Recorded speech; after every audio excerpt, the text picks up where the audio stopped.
Hello, and welcome back to Standby for Adventure. This is John.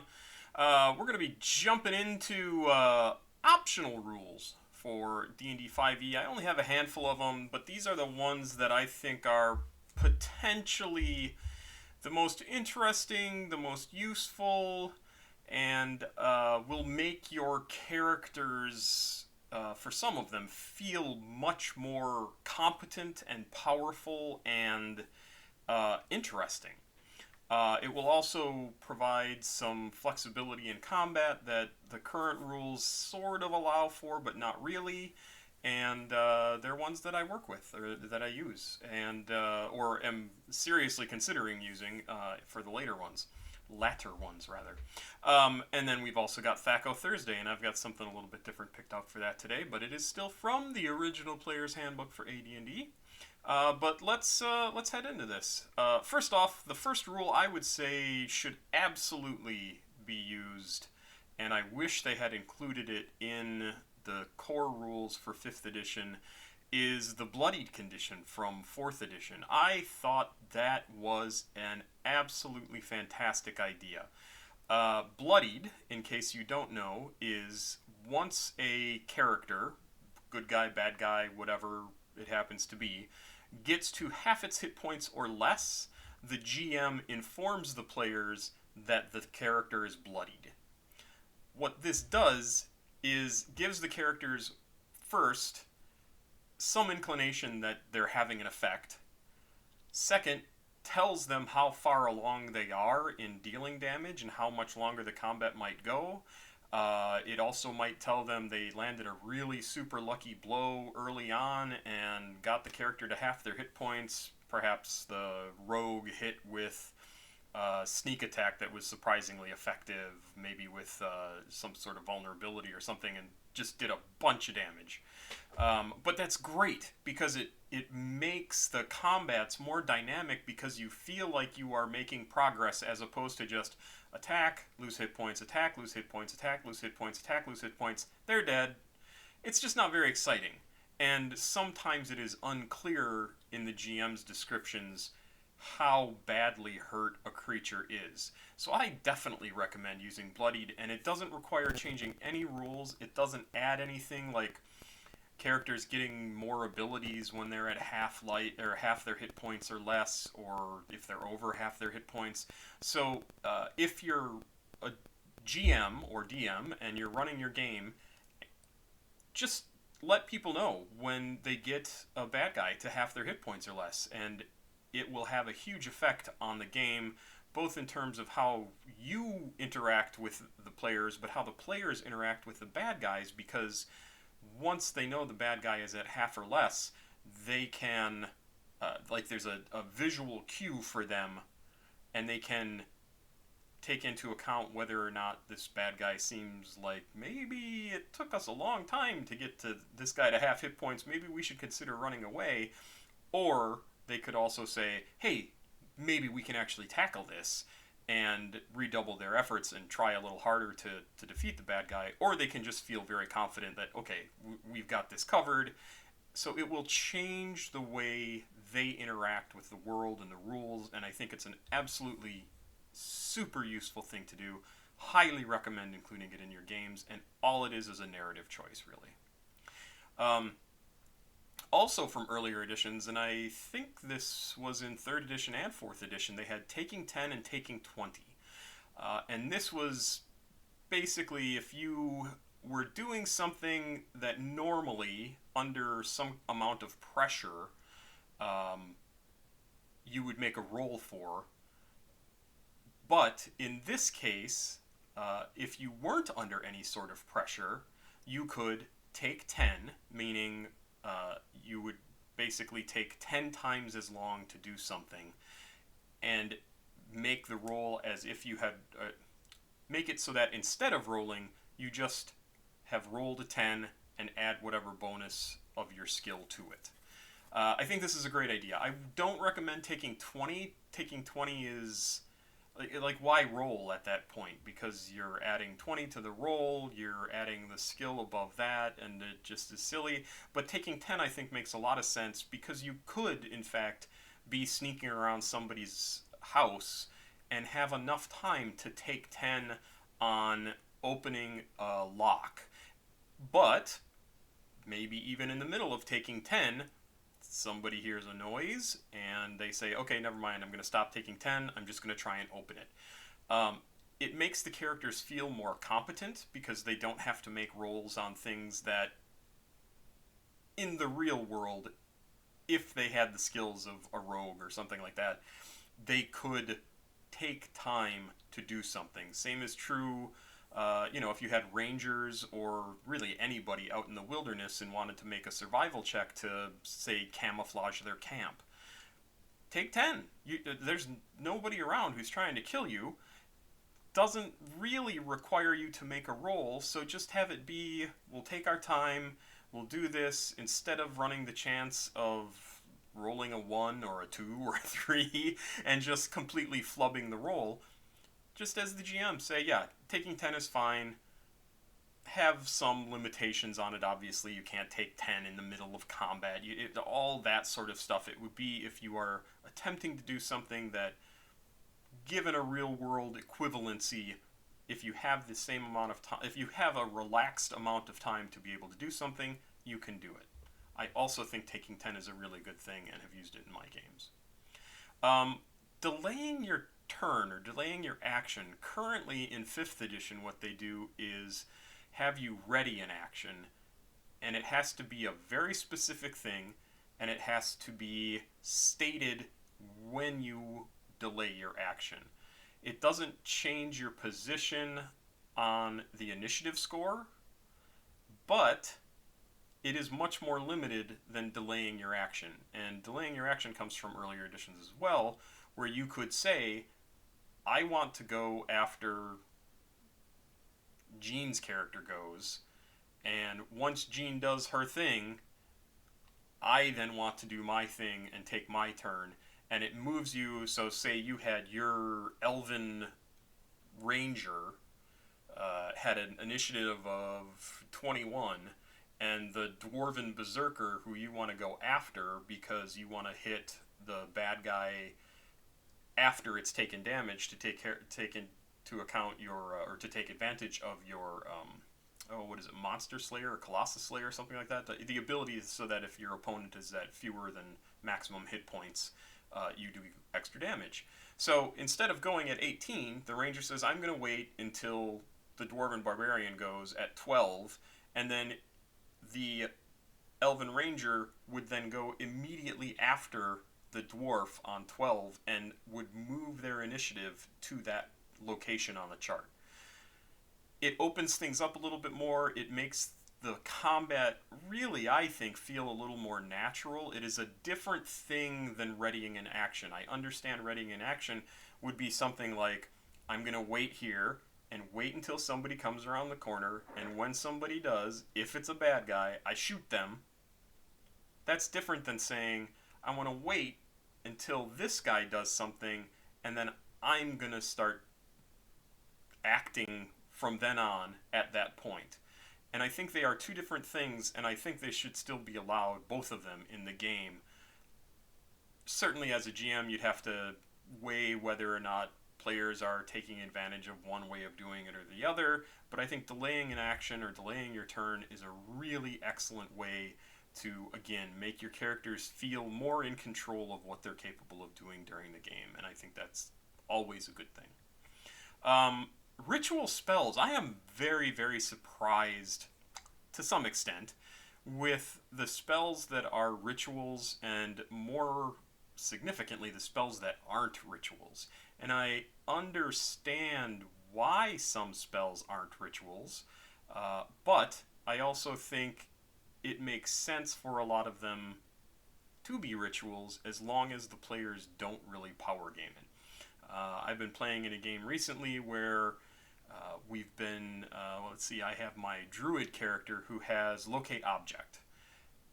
And it really surprised me that Locate Object wasn't a ritual spell, because that seems like something that would definitely be a ritual. And my GM and I talked about it, and he was like, you know what, as long as nobody abuses it, I don't have a problem with something like locate object or locate person or whatever being a ritual. So as long as you have a spell slot available and you are capable of knowing the spell or you have it in a spell book, you can perform the ritual. Same thing for things like finding steed. Even I would say things like restoration spells that aren't cast in the midst of combat. Why not allow somebody to cast them as rituals outside of combat? Because even that example shows you how much more interesting and powerful and magical the world is. And you may even say this is a higher magic world, so there are more ritual spells. There is the ability to tap into that magic and cast it without having to rush it. And there's only one way to cast the spell, and that is in a rush or, in an action or however long it takes. I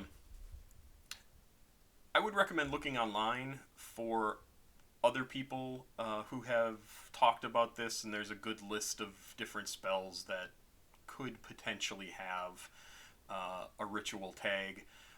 I've started doing this in some of my games. I think it's perfectly reasonable, again, as long as it's not abused or mistreated, and it ends up being much more interesting and allows you as the GM to challenge the players a little bit more and the characters a little bit more, but it gives them more tools to be able to answer those challenges at the same time. Highly, highly recommend this. Ritual spells, I think, are great. I think they're a really neat thing. There's no reason there couldn't be more of them as long as people are all reasonable around the table. And as the GM, you always have the final say. So don't let them power game it if they attempt to.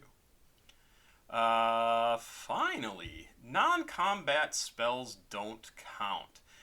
This one I actually really like, and I also think is a fantastic idea for characters and players that want to feel super powerful and cool and be able to snap off spells that aren't going to hinder them when it comes down to actually being in combat. It also opens up the D&D magic system a little bit more, so that the only times you're really concerned about running out of spells are when you are in combat and you need to have certain, spell slots and resources available to you.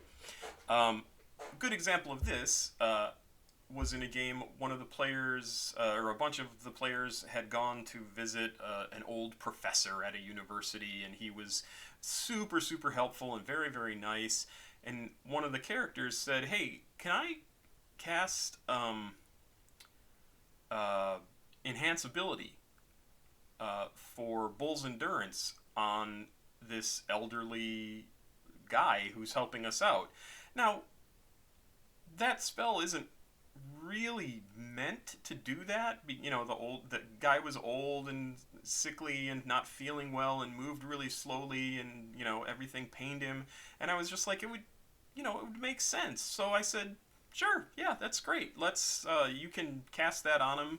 He gains whatever the extra temporary hit points for an hour, and the effect was basically he feels much better because he has advantage then on his Constitution saving throws. So, and he wasn't making any, but narratively the effect was he feels a little stronger, a little healthier, more robust. He's able to get around. He's not tired as much from having us there and being in this conversation. And I think stuff like that is very, very cool, and again makes the characters feel so much more powerful and so much more competent. And you still have the limitation of they have to have spell slots left, they have to be able to cast the spell that they're casting, and they have to use it outside of combat. And that's it. And that's a pretty easy set of circumstances to reach. I really like it.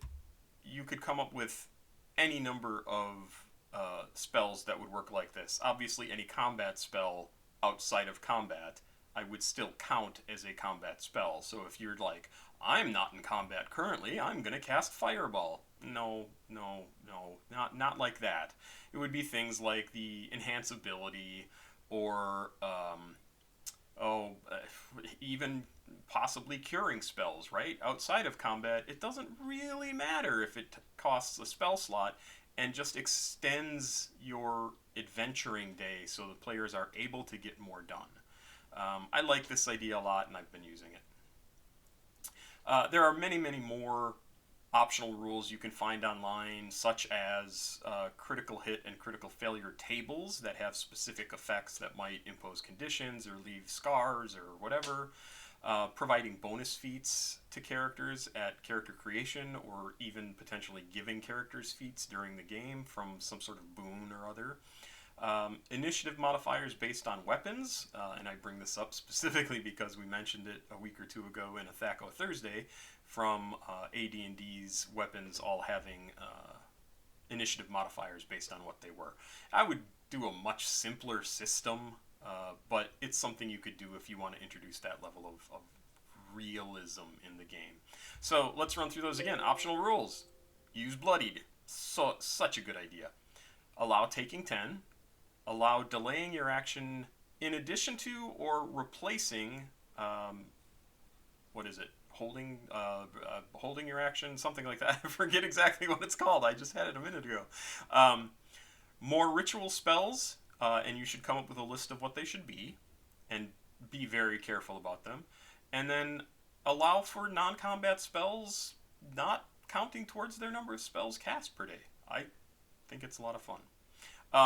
Finally, we will go take a look at the old Players Handbook for Thaco Thursday. And I want to talk about weapons. So what's interesting here about weapon proficiencies from AD&D, and I think even 2nd edition, and not until 3rd edition did it change, but weapon proficiencies originally, if you were proficient with a weapon, all it meant was you didn't have a negative modifier to the weapon when you used it. And when you went up in level, you might gain weapon proficiencies and things like that, but you had some sort of minus to your ability if you weren't proficient. So if a rogue picked up, and that's what these numbers here on the chart that's sort of up on the far side of this screen right here, it shows you clerics had 2 weapons initially and added a proficiency every 4 levels. Druids added 1 every 5 levels. But if a cleric picked up a weapon that they weren't proficient with, they got a -3 penalty using that weapon. Druids had a -4 penalty.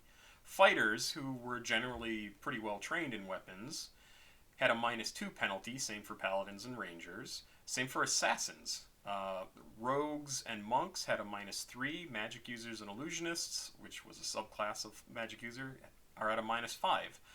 And it's crazy to think of that now, because in the current rules, you're effectively proficient with everything, but you're better, at least according to these old rules, but you're better with the things you're actually proficient with. And it makes so much more sense to give yourself a bonus for knowing how to do something as opposed to a penalty for not knowing how to do something.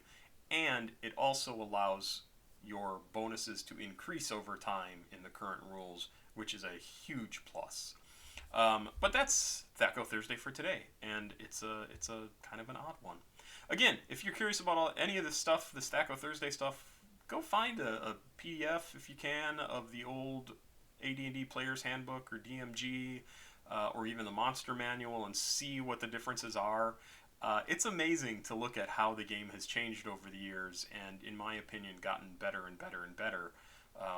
I can imagine going back and playing the rules as written for AD&D, but I think I would just be very dissatisfied with them because it's I define AD&D as a collection of exceptions, and all the charts and tables that you see on these pages here show you exactly what I'm talking about. That's it for today. Stand by for adventure. I hope you're having a great time gaming. Let me know if you have any questions. I look forward to hearing from you.